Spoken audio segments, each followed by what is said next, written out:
Welcome to Hindu Lounge. This is Hindu Lounge. Hindu Lounge is brought to you by HinduPACT. HinduPACT is Hindu Policy Research and Advocacy Collective. Hindu Lounge comes live just about every week. This week we are recording the show. We are going to talk about Pahalgam terror attacks, Hindu massacre, and this week there was Operation Sindoor, which was the response of Indian government to the terror factory that is Pakistan.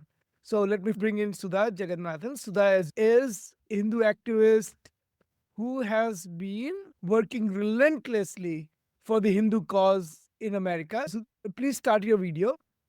Thank you for joining, Sudha. And we have really interesting show today, right? Because India is going through tough times after the Pahalgam attack, but this Indian government did not take this attack lying down. They did not just do cosmetic response, but they went full fledged on an attack mode, and they really taught Pakistan a lesson. I turn it over to you because we have a very knowledgeable, very interesting guest who is going to give us insight into how this whole thing unfolded, where it is headed, and what we can expect next. Thank you, Ajay, and namaste to all. Let me introduce you to our guest. Rajesh Pillai is the Chief Executive and Director of an online news channel called Tattvamai, and it primarily is a channel that is run in Kerala, but he does both in English and Malayalam, so it is accessible to a lot of people. Rajesh Pillai brings a tremendous experience as a journalist and also a former intelligence officer in the Indian government. And Tattvamai specializes in matters related to national security and Indian culture. And today we thought that's what we should be talking about, the national security issues. Because we have all been watching media relentlessly since the Pahalgam incident happened and then Operation Sindoor was launched. But we wanted to understand the implications. Rajesh Pillai, welcome to HinduPACT and Hindu Lounge. Thank you. Thank you. Namaste. Awesome. Yes, sir. Thank you. Thank you. So we want to just get your opinion on, of course, the Pahalgam it was a shocker. It was a complete shocker. I want to tell you, one of the victims was my neighbor in my village. I've known him since my teenage. That brought it real close to, very much close to me that something had happened. But it was a pan-Indian, the victims. They were not just, they were not Kashmiris. They were pan-Indian. So it was meant to send a particular message to the Indians that terrorists can get to anybody, which I think after that, for 2 weeks, there was speculation.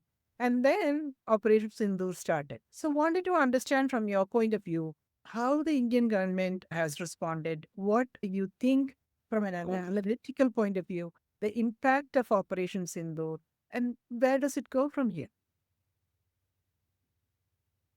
What you said is very much correct to the point because it was a pan-India victims. The victims came from many states. So one thing we need to address and we need to acknowledge is that what was a common factor in all these victims? It was that they were Hindus. And that's an issue which we are trying to project. Yes, we are a secular country. We love everyone. We want space for everyone. That's all fine. But issue is that our rogue nation, the neighbor nation, it is a rogue nuclear nation. They want to, whom they want to target? They want to target the Hindus in India. They want to target the existing Indian society in its way. They want to make it another Afghanistan, Pakistan, or Syria. I don't know. But they don't want India to continue as it is. So that is a real target. And the people behind this are not the terrorist organizations alone. The Pakistan establishment, Pakistan army, and people who are supporting them globally are all behind it. There are many layers. There are many layers. So this is one point we want to highlight, yet we don't want to communalize the issue. But still, this is the first time, as you said, it was a shocker. But every Pakistan action, Pakistan terror action is a shocker. No one believed that some 10 boys could just land in Mumbai and shoot everyone and create that mayhem one night. Just 200 people. So it's always a shocker. And we have no other choice other than being prepared for any eventuality. We need to be prepared for any eventuality. We need to respond also. But we have never responded in the past. We always tried that Gandhian type of response, self-restraint, strategic restraint. These are the jargons used, for not responding. Had we responded to 26/11, had we responded to other terrorist attack before, things would have been different today because they know. Now, it will take some time for Pakistan to understand that our response will be very sharp, very swift, and very precise. That is what we have done. Let me, as we start our conversation, let me first tell you that there are lots and lots of information pouring in, and there are a lot of debates and narratives, counter narratives happening all over the media. But I want to keep it very simple. We don't want to create more confusion. So, what I would like to tell you at the outset is that Operation Sindoor is not over, far from being over. It's not over. It's an ongoing operation against terrorists who are aiming to create problems in India. That is the first thing. Second thing, ceasefire, I don't know, technically you call it ceasefire, but we have only paused our action. We have just given a temporary stop to all military hostile actions. Otherwise, we are in full preparedness. We are in a war, and our armed forces, our administration, they all realize that we are at war. We are at war against Pakistan-sponsored terror network. But we are not taking any action because there is an understanding. There is an understanding.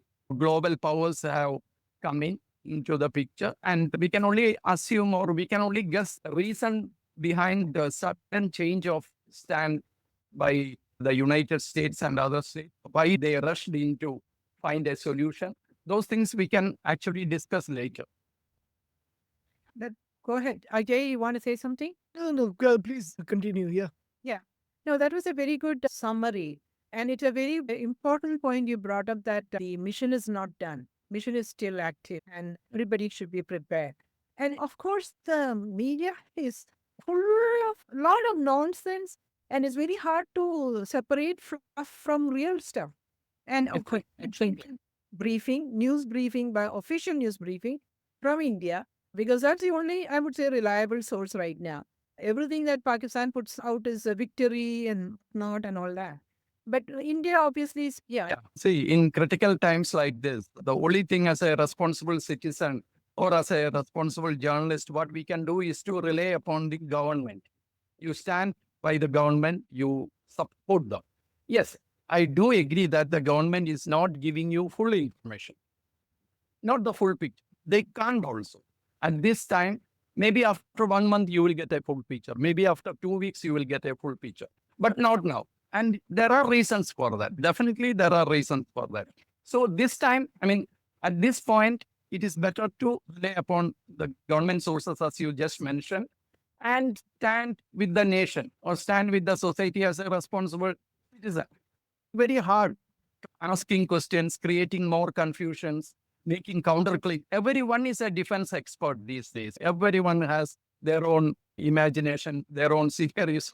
It's better to keep quiet. But what India has done is quite, it's a fantastic operation. I don't know how many people will appreciate it at this moment, but maybe after a few weeks, you will understand. Let me first tell you, India never declared war on Pakistan. If it was a full-fledged war, if India wanted to take on Pakistan, this would not have been the scenario that we will be looking at. Be very clear on it.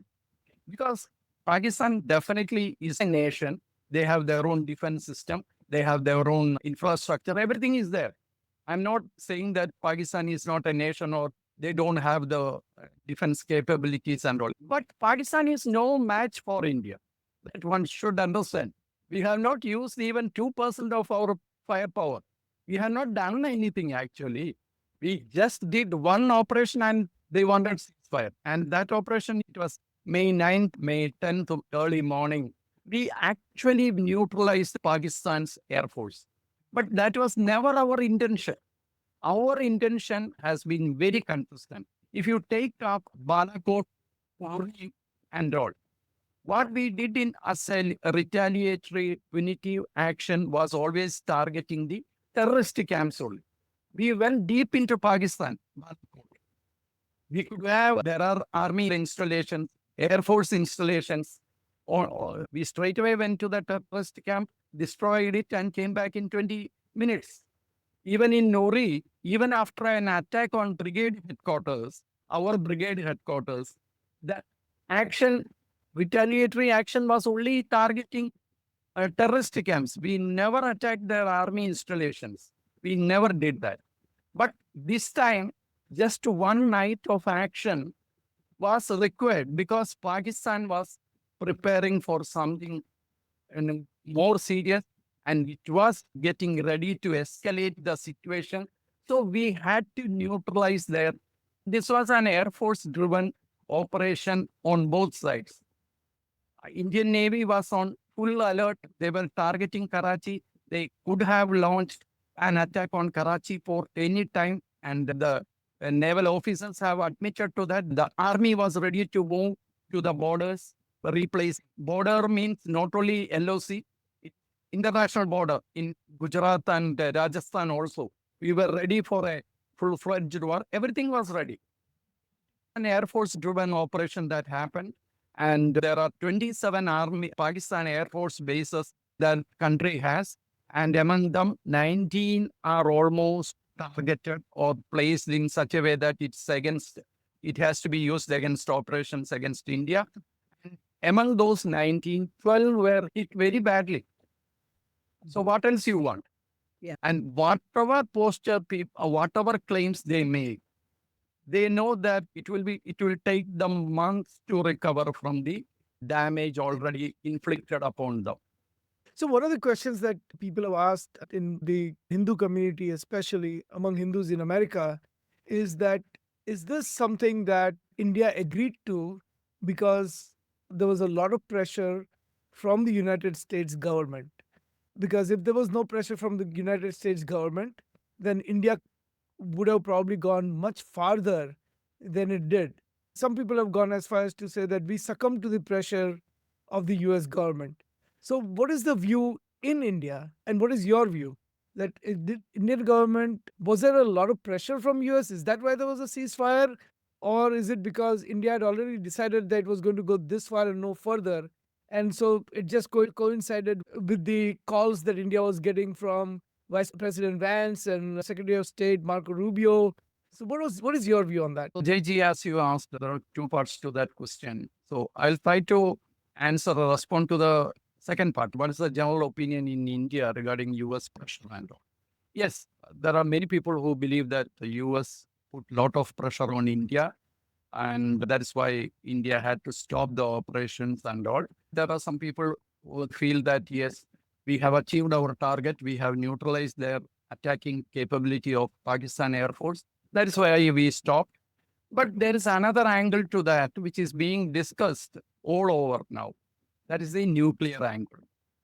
As 11 of their bases, one was a logistic base, so 12 in total.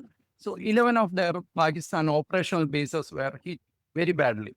And one of them, even Sargodha is very close to the army headquarters. It is the real controlling station of Pakistan. Right. The defense headquarters is located. So this is very clear, very close to this. So the real game changer was the hit on Kirna Hills. Kirna Hills is their nuclear storage stockpiles are kept there. Everyone knows that.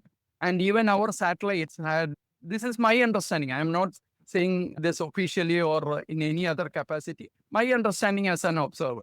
So Right. our satellite images had detected tunnels being made inside Kirna Hills with multiple entrances. So there is an indication that there are nuclear stockpiles inside. There are many people who are asking if we have hit hills in a nuclear stockpiles, then there has to be a nuclear bomb explosion. It doesn't happen that way. You know that. Nuclear weapons they don't explode like gas cylinder. There has to be a process. But their nuclear arsenal has been hit, no doubt. That is why this panic among the top leadership, military leadership of Pakistan happened. They turned up their stand from being very aggressive, came down. Actually, they are the people.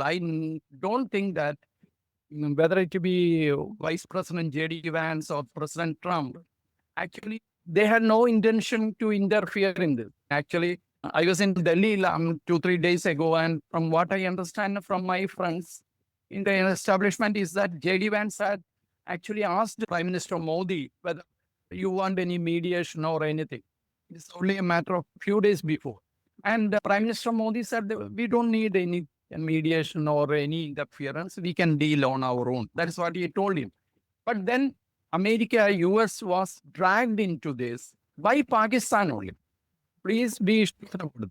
It was Pakistan who wanted US to intervene. Pakistan even tried with Russia, that's what I understand. But Putin said, no, I won't interfere in this. But Pakistan wanted America to intervene, US to intervene. They intervened. That is why President Trump and J.D. Vance came into picture. They were also worried about the nuclear arsenal. They were also worried about the Kirna Hills. And that's why I think US aircraft to detect nuclear impact went all the way from US to Lahore and went to Kirna Hills and came back. So these things are there. Definitely, that is one point. What we have shown is that we can hit Pakistan anywhere, anytime, anywhere. We could not do anything. And what about their missing? Yes, we have taken a few hits. It's not that it was unilateral in nature.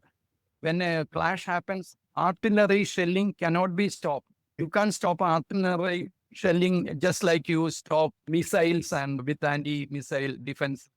So artillery shelling was there and we had few casualties. And I understand that we took some other hits also, which the details will be given. But all our pilots and other people, they are safe. Nothing happened to them. But on Pakistan side, it's not like that. They have lost almost 50, 60 uniformed personnel and almost 100 terrorists, as we say. High value targets, even high value target for America. The man who beheaded Daniel Pearl has been, no one, even America didn't pursue that matter. But Daniel Pearl is killed. So for us, our purpose, as I said in the beginning, our purpose was only to target terrorists, not Pakistan as a nation. But Pakistan establishment and the terrorist establishments are two sides of the same coin. If you hit one, the other will get affected. If you hit one, the other has to respond. It is like that only. And Pakistan, what can they do in retaliation? They don't have any terrorist camps in India which they can hit. So naturally, they will hit our civilian establishments, our military establishments, and try to escalate this war. And in between, there was another backroom drama that was going on, from what I understand, is to put India into a fix by trying to say that India is the aggressor and the commercial planes and other things were flying. I thank God, because had one hit, had one commercial airline had taken that hit, India internationally, India would be in such a bad light. They will project India because their propaganda is very strong. They have a toolkit.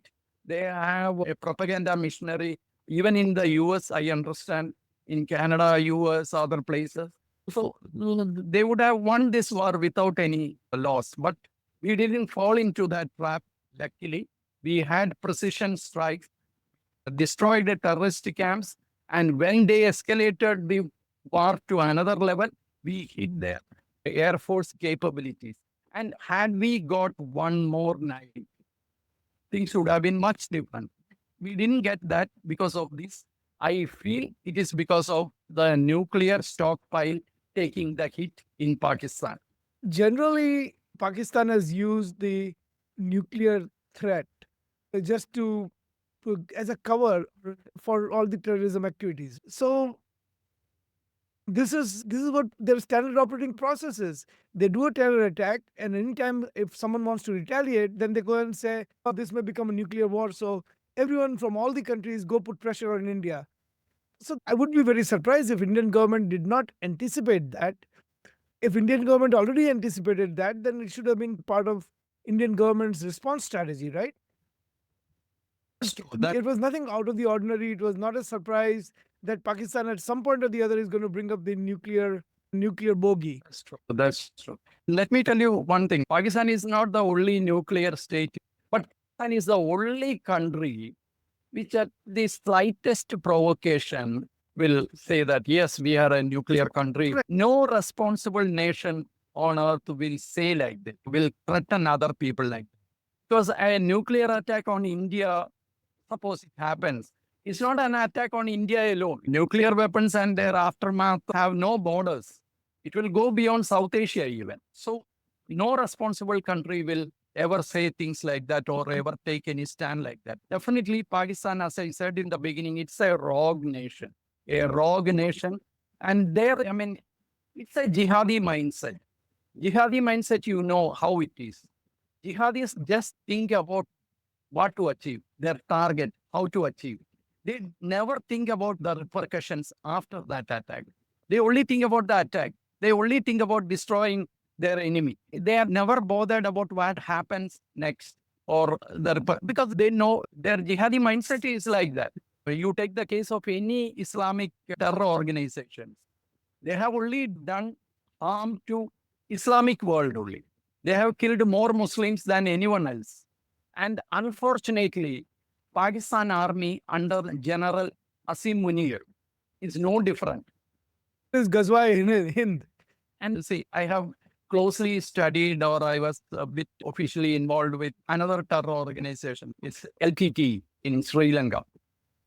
Any level-headed person with a little bit of common sense will understand that a terror organization cannot establish an independent nation in Sri Lanka when India is hostile, when Sri Lankan establishment is hostile, and they are not getting rather big international support. Anyone with a bit of common sense will understand. But you won't believe, so this LTT chief and his cronies, all those people who had some thinking, they were all killed by him only. And till last moment, he thought that, yes, I can establish a nation just like that. So it doesn't happen that way. So what I mean to say is that they don't have any common sense or practical reality. And Asim Munir, when he say about this Dasway Hind and all, actually he feels that he can conquer India and all. I mean, they just don't understand that. Their jihadi mindset. Maybe he is intelligent and he knows inside this is what I am saying is utter foolishness. And I just want to keep my people happy. I just want them to adore Pakistan army as a savior and all. But those things have changed after May 9. That is my feeling. Because many people have realized in Pakistan, thanks to social media, videos are circulating, showing the extent of damage to their air bases and all. And many people are asking questions, what our defense system was doing. And in India, except for one or two videos, there is no proof that they have created any of civilian establishments or our cities and villages. Even some people are taking dig at Pakistan claims saying that Pakistan has destroyed Bangalore port. Bangalore was and you won't believe, and in the list there is another elephant base in Kerala, which has been attacked and destroyed by Pakistan. Elephant base. Yes, we have an elephant base some 16 kilometers from here, and no elephant or no mouse. These are kind of propaganda they are making. They are exposing themselves for the world. But all said and done, nuclear piles, stockpiles being hit is no joke at all. And that is why I think India also showed restraint. And actually, did we know that Pakistan is keeping its nuclear stockpiles inside Kirna Hills? That I'm not sure, because we won't be able to tell anything in public regarding that. But again, it has been hit, and Pakistan never ever expected this kind of retaliatory measures. you're hitting almost 11 air bases simultaneously deep inside Pakistan. That's not something very simple. A lot of preparation has gone into that. Lot of parlays, a lot of discussions on repercussions. Everything has gone into that, and then only we took the action. And I think we never wanted a war with Pakistan at this point. We don't want a war with Pakistan at this point because we are not looking for a war. We are not warmongers. We are looking at development. We are trying to make India a developed nation. Any war, even a war with Bangladesh, will have its impact on Indian economy. So we don't want a war at this juncture. But the war was forced on us. Retaliatory measures taken just one night was enough to bring Pakistan to negotiation. That is my understanding and that's my feeling. So, Rajesh, I just wanted to know with a ceasefire, even with a ceasefire, I believe within 90 minutes, Pakistan broke it. Obviously, like you said, it's a rogue nation. Nobody trusts Pakistan. And so the fact that they started break the ceasefire, it's provoking India even more. Actually, I tried to find out what happened, and some of my journalist friends based out of Delhi, they said that the DGMOA from Pakistan, immediately when we raised the issue, they said that those were only this thing, drones, just to see whether India has moved back our troops, our movement. But then again, they don't have any business inside Indian territory. So it was a clear violation. And I think we have raised that issue, and no other drones have come after that.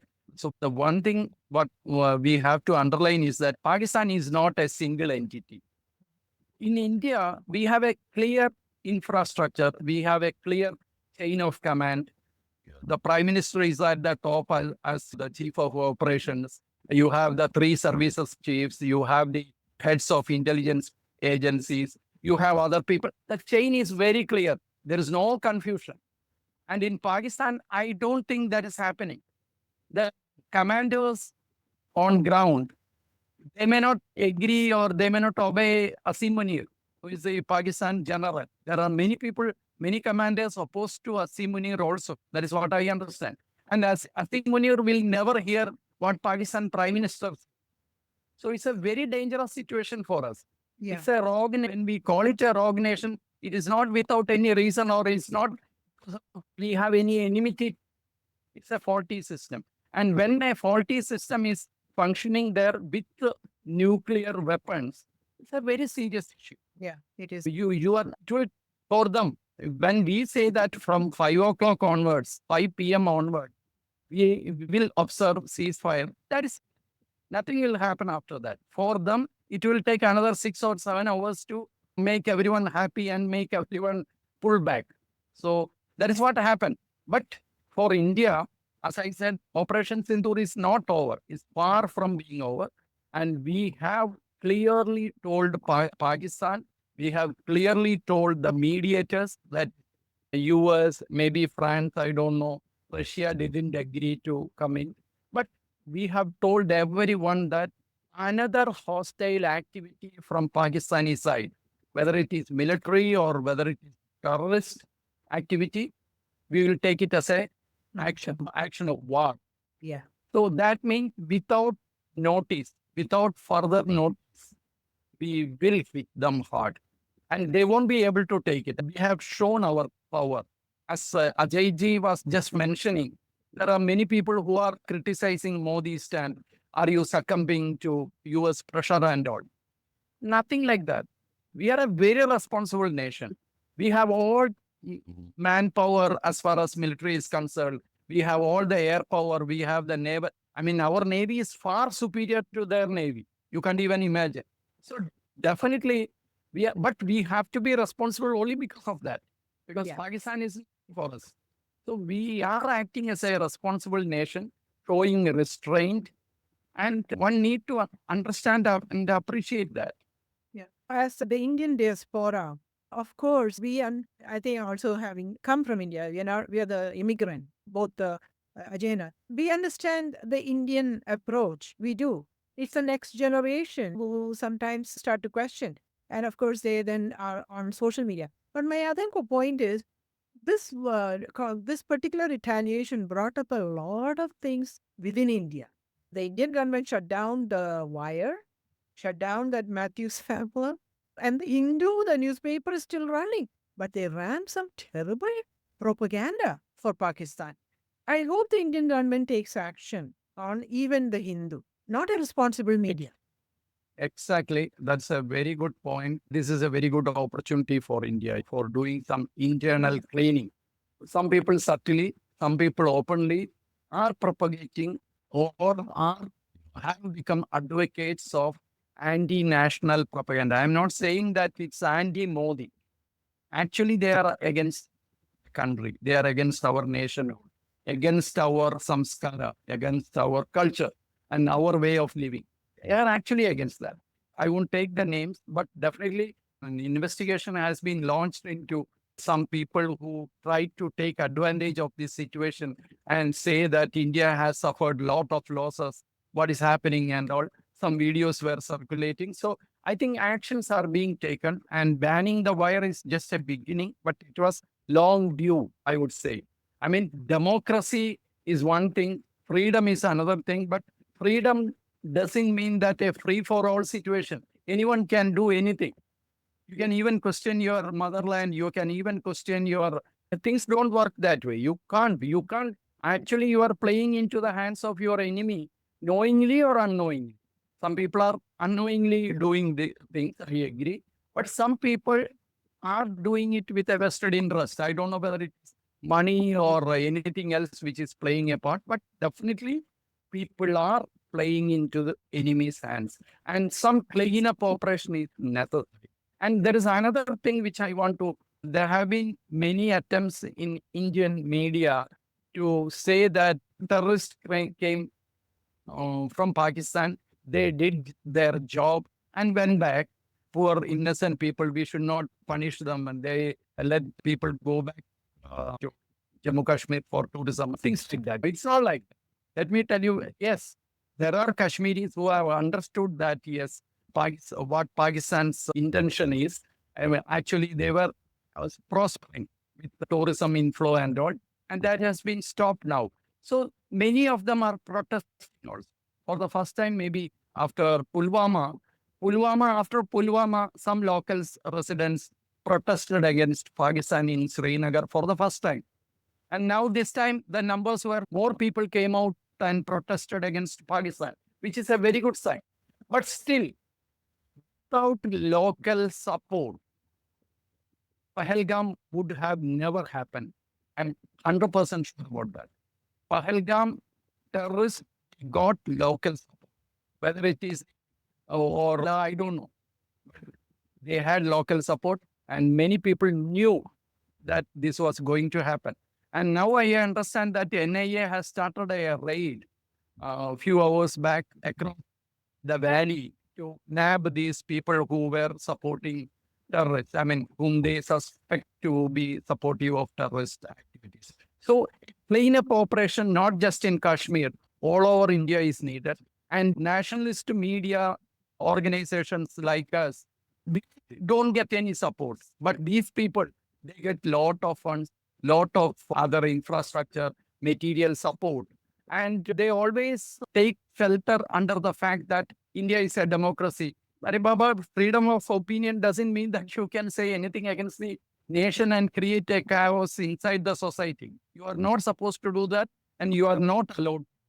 That these people should understand. I'm not sure whether the central government will go to the extent of taking action against the Hindu, a newspaper like the Hindu, but definitely it has to take action.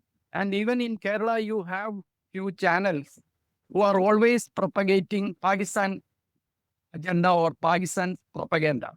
Even after this ceasefire, there was one channel in Malayalam which said that America threatened India with a very secret message. That is why India agreed to ceasefire. Pakistan said we are going to use the nuclear weapons. America panicked and told India, please stop, otherwise Pakistan is going to use nukes against you. But today, as we speak, we know that is not the truth. Actually, their new stockpile took there was fear of radiation and other things. That's why it all came to this end. But how a channel, TV channel, satellite Get away. is I think all of them should be cleaned up. The other thing is that I was happy to see that Pakistani citizens living in India for 40 years, 50 years, they have been. Yeah. How does a country tolerate this? I just don't get it. How can a country tolerate this? Yeah, America has 11 million undocumented. But India was, what percentage of its population is? Yeah. Even in 1980s, we knew that there were at least 20 lakh illegal Bangladeshis in India. So that probably number has tripled by now. We need to have an integrated action plan against all this. Right. Even I have been living in India all my life, almost all my life. I never knew that there were so many Pakistanis coming in India and giving birth to children, going back, staying here, delivering babies with a Pakistani passport. I never knew that. No, I didn't know that. Big shock. Shocked. Pakistani women coming in India, holding on to their Pakistani passport, delivering babies here, creating a population explosion and going back to Pakistan. How can any nation tolerate that?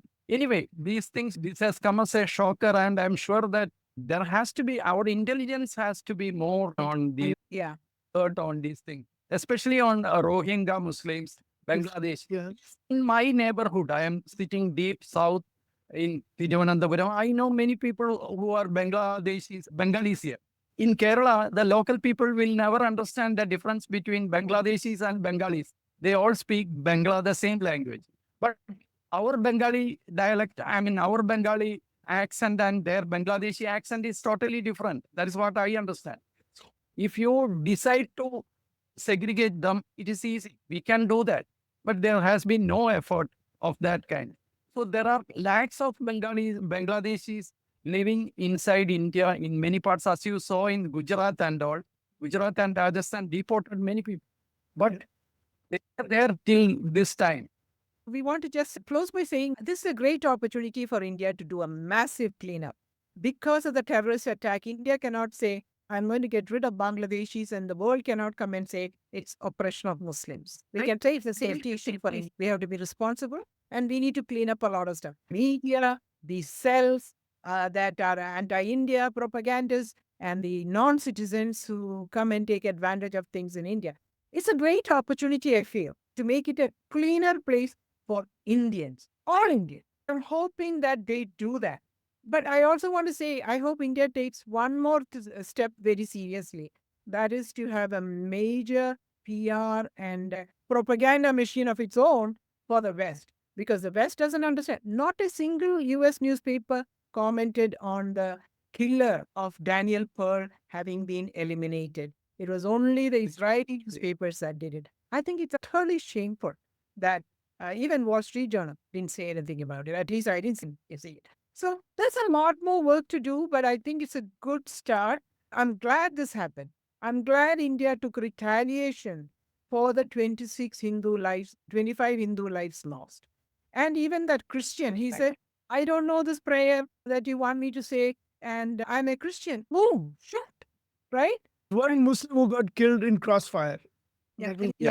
So anyway, this has been a wake-up call, I hope, for the Indian government, Indian people, and the Indian diaspora. We have to be careful. In California, a couple of our community members were accosted by somebody from like a Pakistani coming and threatening them, right? And so one guy came up to an old gentleman, Hindu gentleman, and said, I want you to say Allahu Akbar. And poor man said Allahu Akbar because he had seen what happened when they didn't say the prayer in Pahalgam. And so they're reporting to the police. So I'm just saying, this attitude is just because we are a diaspora doesn't mean we are safe from any of this. We live in the same kind of mixed communities. And it's very dangerous for the whole world to have a country like Pakistan being enabled by the West. Too sophisticated and too mature. But we are dealing with a very rogue nation and its defense forces who don't understand that kind of language. That's the issue. Thank you so much. We'll have to find a permanent solution. We can't be living crisis to crisis because that is not good for today. We have a victory. tomorrow again something else happens. So this cycle has to be stopped. They always think of, oh, look what happened in Medina. We had attack after attack and eventually we won. So at some stage, India will have to realize that this is a civilizational war. This has to be stopped once and for all and have everyone live in peace. Because you cannot really continue this every 5 years and keep escalating every 5 years, because at some point you have to deal with it. If either you deal with it or for centuries you're going to live through it. Thank you so much. And Thank you so much for joining us. This is it's been a privilege to have you and get your insights. So thank you. It was a pleasure being with you. Thank you. And Thank you everyone for joining. This is Hindu Lounge. Hindu Lounge is brought to you by HinduPACT. HinduPACT is Hindu Policy Research and Advocacy Collective. We thank Rajesh ji for joining, and as always, with me is Sudha Jagganathan. She is a Hindu advocate, Hindu activist in America, very articulate as a speaker. So great job, Sudha, again. And we'll see you next week. Thank you and namaste.